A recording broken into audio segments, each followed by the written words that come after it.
Forgive my indiscretion.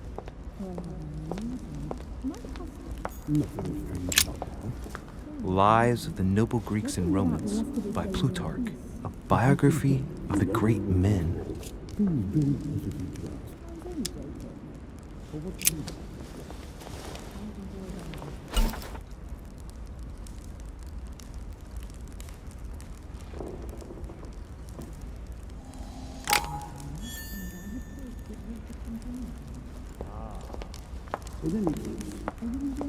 I thought my chimney was big, but this one is beyond belief. It's the least one can say. I've been longing for a warm fire for ages. Since I set foot on the island, I haven't ventured more than 2 yards away from it. Have you also just arrived? Oh, late morning, I'd say. Louis, come join us. Monsieur, may I introduce you to Monseigneur His Eminence, Cardinal Piaggi. He joins us straight from Rome. Oh, just call me Your Eminence. It's simpler.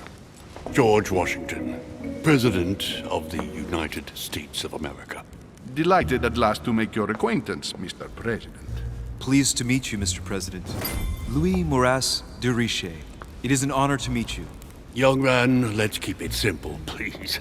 Let us forget our fancy titles. Nice to meet you, Louis. I should imagine you never thought you'd be in such company. I must admit that I didn't. It's the first time that I've ever met so many illustrious personalities. And you haven't seen anything yet. Generally, when Lord Mortimer organizes one of his receptions, there are over a dozen people here. They can't all be here yet, and you'll see, most of the time there's only the upper crust. And I noticed you were already getting to know His Eminence at the entrance. It's the perfect place to build up a network. What were you talking about, if you forgive my indiscretion?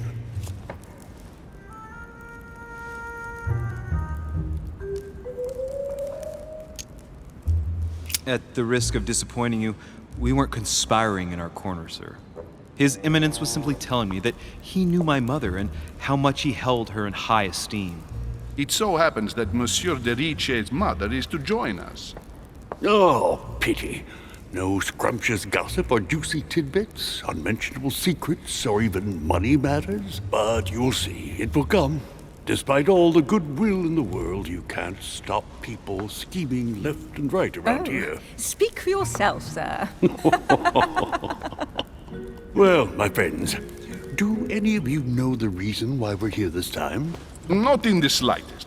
As for me, I've been invited by Sir Horn, a close friend of Lord Mortimer, but I do not know the reason why. You see, Louis, every time Lord Mortimer organizes a reception, he always finds a moment to set up a chat with all the guests. During which time we remake the world. Accompanied by gallons of absinthe and cussing. I'll leave you to imagine the result. So, if I understand rightly, Monsieur de Richet, you've come out here to join your mother. For what reason, exactly?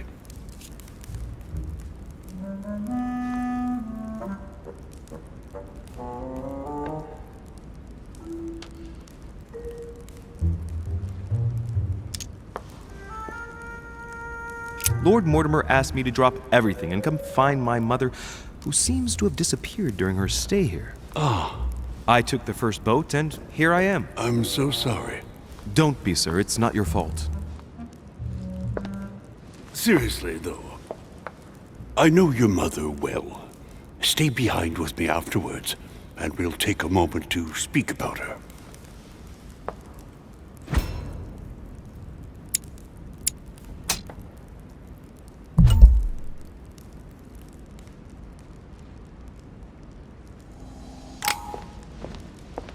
Good evening, my friends. Holy shit.